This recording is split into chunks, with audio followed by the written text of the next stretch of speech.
Now we can get into what you guys are all hopefully here to see today, and that's diving into some actual code of what it looks like to set that up. And so let's check that out.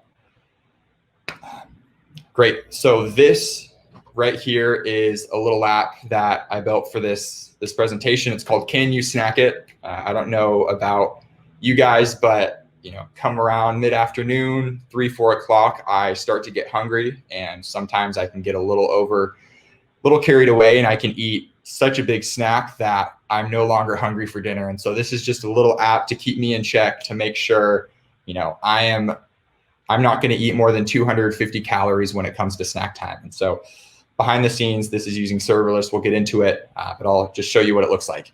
So let's say, I get home from work. I'm like, okay, I want a snack. How about 1 loaf of bread? Let's see, can I snack it? Click it. Sounds tasty, but at 2,005 calories, that's more than you said you want. How about an apple? Darn, can't eat a loaf of bread. Okay. What about a carrot? Let's try it. Solid choice. Great. Cool. So you guys get the idea. Just a very simple app, but hope to show you some techniques that, although this is a simple app, techniques that can scale up no matter the size of your project. All right. So here we have our project. This is what the back end looks like, and that demo that you just saw is connected into the cloud. This front end is running locally, but the back end is in the cloud. And I have our file here that I've injected some errors into, so we can walk through what that looks like before we deploy our changes again. Great. And so let's step through the process. You are making your serverless function. You've written out some code. Now you're ready to test. Step number 1 for me is to make a launch configuration inside of VS Code. And this is going to allow me to use the VS Code debugger to debug this function. This right here is what the configuration looks like.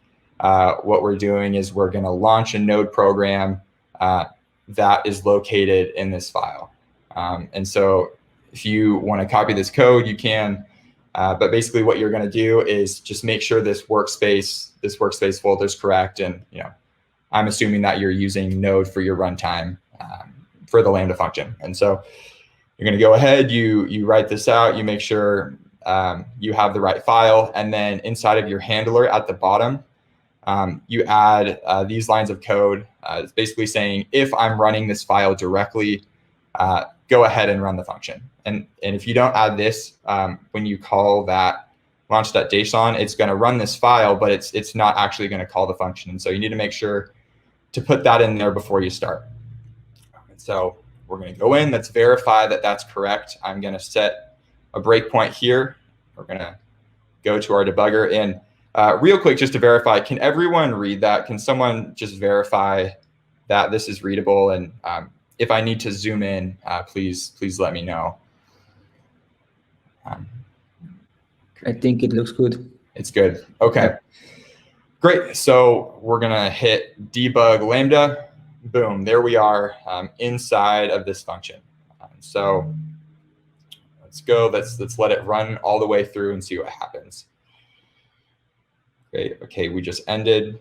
Let's go down to our debug console. We can see what happened there. Say this is a test. Good. Process exited with code 1. Body is not defined. Okay.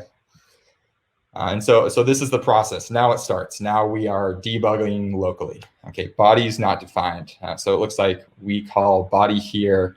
And that makes total sense because we did not define body. And so, you have to remember that as we are locally calling this, there's not an event coming in right now. Like this is empty. When you call in the cloud, there will be an event that is passed into your function.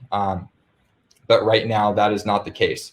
So we have to mock that up ourselves. And that's kind of the idea where I was talking about that there's a little bit of extra setup if you're going to debug locally, is you're going to have to mock up any objects or any events that are coming into your Lambda function through the cloud normally or through another service in the cloud. You're going to have to go in and mock those up on your own. And so this is an example. Our query is going to be 1 caret. We're going to mock that up ourselves. Let's try it again and see what happens. We'll take that breakpoint off. So we'll save it, and then we will debug Lambda. Okay, we got an error. Okay, let me take that off just for a more authentic experience. I had those breakpoints set from earlier, but so you get it. You see, okay, I have an error. Request failed with 401 on Nutritionix. Okay, this is great. I've conveniently added some good console logs before this, but you may be doing this in the wild and see the errors come up. And so there may be a little bit more digging. But in this case, we know, okay, we had an error at Nutritionix, so I'm going to set a breakpoint. We're going to run it again and see what's going on. So I'm going to run it. I'm going to check out this error object. Okay.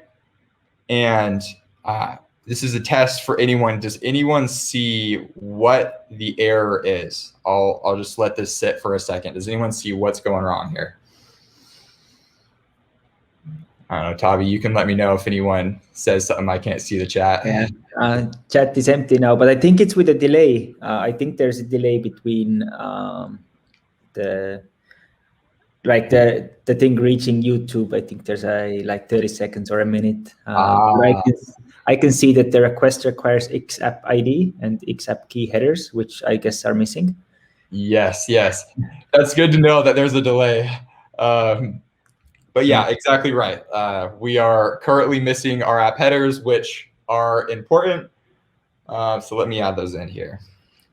And this is the process. Like, this is the beauty of those local iterations, is if I'm pushing to the cloud every time and waiting 1 minute, we're still back at our initial query, probably just getting that solved. But the beauty of it is we have run our function multiple times, been able to test it. This is what we're talking about. Okay, so let's save it. Let's add that XApp ID. We'll take out the breakpoint and we will run it again. Okay, Nutritionix error, request failed with status code 400. Okay, so it looks like we have another error at Nutritionix. Let's set another breakpoint and let's try debugging this one more time. Okay, debug it. Nutritionix error. All right, let's go hover on it. Let's go to our response, our data, and our message. Child query fails because query is required. Okay, let's see. I thought I had query. I have query defined here. What's going on? Looks like query is undefined. Undefined body.query. Yes, but query is undefined. Oh, yeah. Then you can see, okay, there's a spelling error. Let's fix that. Let's try it again. Great.